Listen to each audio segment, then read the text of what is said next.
Hey, hello YouTube. Welcome to my new YouTube channel, Being Filtered. ഇന്ന് നമ്മൾ സംസാരിക്കാൻ പോകുന്നത് SIP യെ കുറിച്ചാണ്, സിസ്റ്റമാറ്റിക് ഇൻവെസ്റ്റ്മെൻറ്റ് പ്ലാൻ.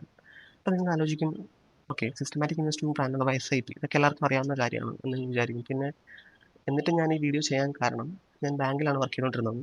സോ പല കസ്റ്റമേഴ്സിനോടും SIP യെക്കുറിച്ചോ ഒക്കെ പറയുമ്പോൾ, അല്ലെങ്കിൽ മ്യൂച്വൽ ഫണ്ട്സിനെ കുറിച്ചൊക്കെ പറയുമ്പോൾ അവർക്ക് അറിയില്ല. സോ അതുകൊണ്ട് ഞാൻ വിചാരിച്ചു പുതിയൊരു യൂട്യൂബ് ചാനൽ സ്റ്റാർട്ട് ചെയ്യുമ്പോൾ SIP പോലൊരു നല്ല ടോപ്പിക്, അല്ലെങ്കിൽ ഒരു ഫിനാൻഷ്യലി ഒരു ഹെൽപ്പ് ചെയ്യുന്ന ടോപ്പിക്കിനെ കുറിച്ച് പറഞ്ഞ് സ്റ്റാർട്ട് ചെയ്യാം എന്ന് വിചാരിച്ചു. അതുകൊണ്ടാണ് ഞാൻ ടോപ്പിക് സെലക്ട് ചെയ്യാൻ കാരണം. സോ SIP അഥവാ സിസ്റ്റമാറ്റിക് ഇൻവെസ്റ്റ്മെൻറ്റ് പ്ലാൻ എന്ന് പറയുന്നത് മ്യൂച്വൽ ഫണ്ടിലേക്ക് ഇൻവെസ്റ്റ് ചെയ്യാൻ പറ്റുന്ന ഒരു മെത്തേഡ് അല്ലെങ്കിൽ ഒരു ഓപ്ഷനാണ്.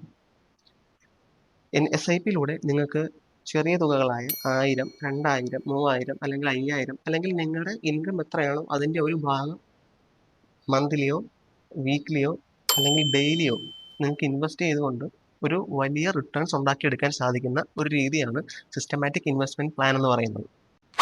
ഇപ്പോൾ നിങ്ങളുടെ മനസ്സിൽ ഉറപ്പായിട്ടുള്ളൊരു ഡൗട്ടായിരിക്കും, നിങ്ങൾ എന്തിനാണ് SIP ചേരുന്നത്, പകരം RD ചേർന്നാൽ പോരെ, റെക്കറിംഗ് ഡെപ്പോസിറ്റ്. പക്ഷേ നിങ്ങൾ നിങ്ങളുടെ ബാങ്കുകളിൽ നേരിട്ട് പോയി തിരക്കുകയോ അല്ലെങ്കിൽ നിങ്ങൾ ഗൂഗിളിൽ സെർച്ച് ചെയ്ത് നോക്കുകയോ ചെയ്താൽ നിങ്ങൾക്ക് മനസ്സിലാവും, ഇന്ത്യയിലെ ബാങ്കുകൾ നമുക്ക് RDയിൽ തരുന്ന റിട്ടേൺസ് ഭയങ്കര കുറവാണ്. അതേസമയം SIP യിലൂടെ, മ്യൂച്വൽ ഫണ്ട്സിൽ SIP ആയി ഇൻവെസ്റ്റ് ചെയ്യുന്നതിലൂടെ നിങ്ങൾക്ക് 15% വരെയൊക്കെ റിട്ടേൺസ് തരുന്ന നല്ല നല്ല സ്കീമുകൾ നിങ്ങൾക്ക് ഇൻവെസ്റ്റ് ചെയ്യാൻ സാധിക്കുകയും നല്ല റിട്ടേൺസ് ഉണ്ടാക്കിയെടുക്കാൻ സാധിക്കുകയും ചെയ്യും. നമുക്കൊരു എക്സാമ്പിൾ നോക്കാം. നിങ്ങൾക്കിപ്പോൾ 25 വയസ്സാണെന്ന് വെക്കുക. നിങ്ങളുടെ സാലറി 25,000 രൂപയാണെന്ന് വെക്കുക. ആ 25,000 രൂപ സാലറിയിൽ നിന്നും നിങ്ങൾ 3,000 രൂപ വീതം എല്ലാ മാസവും അടുത്ത 30 വർഷത്തേക്ക് 13% റിട്ടേൺസ് കിട്ടുന്ന ഒരു സ്കീമിലേക്ക് ഇൻവെസ്റ്റ് ചെയ്തു എന്ന് വെക്കുക. 30 വർഷം കഴിയുമ്പോൾ നിങ്ങൾക്ക് 55 വയസ്സ്. നിങ്ങളുടെ ഇൻവെസ്റ്റ്മെൻറ്റ് തുക എന്ന് പറയുന്നത് 10,80,000 അടുത്തായിരിക്കും. നിങ്ങളുടെ എസ്റ്റിമേറ്റഡ് റിട്ടേൺസ് എന്ന് പറയുന്നത് 1,02,00,000 അടുത്തുമായിരിക്കും.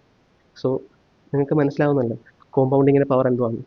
ഇപ്പോൾ നിങ്ങൾ ചിന്തിക്കുന്നുണ്ടാവും, എന്തിനാണ് നിങ്ങൾക്ക് 55-ാം വയസ്സിൽ 1 കോടി രൂപയെന്ന്. It's your bloody life. Invest right.